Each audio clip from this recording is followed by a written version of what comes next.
ప్రస్తుతం ఎక్కడ చూసినా బుజ్జి గురించే చర్చ జరుగుతోంది. అసలు బుజ్జి కోసం స్పెషల్ ఈవెంట్ చేస్తున్నారంటే అది ఎంత స్పెషలో అర్థం చేసుకోవచ్చు. టైమ్ ట్రావెల్ కాన్సెప్టుతో తెరకెక్కుతున్న కల్కి సినిమాలో ప్రభాస్ వాడే వెహికల్ పేరు బుజ్జి. కథలో బుజ్జి పాత్ర చాలా కీలకంగా ఉండనుంది. ఈ బుజ్జి కారును స్క్రాచ్తో చాలా అద్భుతంగా డిజైన్ చేసినట్టుగా చెబుతున్నారు. కల్కి సినిమా మొదలుపెట్టినప్పుడు కల్కి డైరెక్టర్ నాగస్విన్, మహేంద్ర అధినేత ఆనంద్ మహీంద్రను కలిసి స్పెషల్గా వెహికల్స్ డిజైన్ చేయించుకున్నాడు. అందులో బుజ్జి కోసం ఏకంగా 7 కోట్లు ఖర్చు పెట్టినట్టుగా తెలుస్తోంది.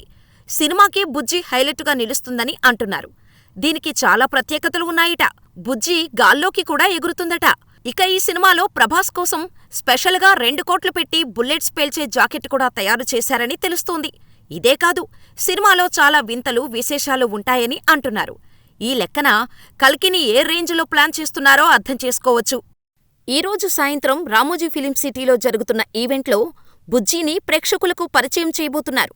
చిత్ర యూనిట్ బుజ్జికి ఇస్తున్న హైప్ చూసి చాలా ఎగ్జైటింగ్గా వెయిట్ చేస్తున్నారు అభిమానులు. ఇక సినిమా కోసం 1000 కళ్లతో ఎదురుచూస్తున్నారు ప్రభాస్ ఫ్యాన్స్. సలార్ వంటి మాసివ్ హిట్ తర్వాత ప్రభాస్ నుంచి వస్తున్న సినిమా కావటంతో పాటు పాన్ వరల్డ్ ప్రాజెక్ట్ అవటంతో కల్కిపై అంచనాలు భారీగా ఉన్నాయి.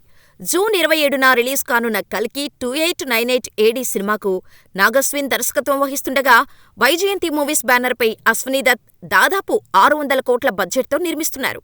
ఖచ్చితంగా కల్కి ఇండియన్ సినిమాకు నెక్స్ట్ లెవెల్కు తీసుకెళ్తుందనే నమ్మకంతో ఉన్నారు మేకర్స్. మరి కల్కి ఎలాంటి వండర్స్ క్రియేట్ చేస్తుందో చూడాలి.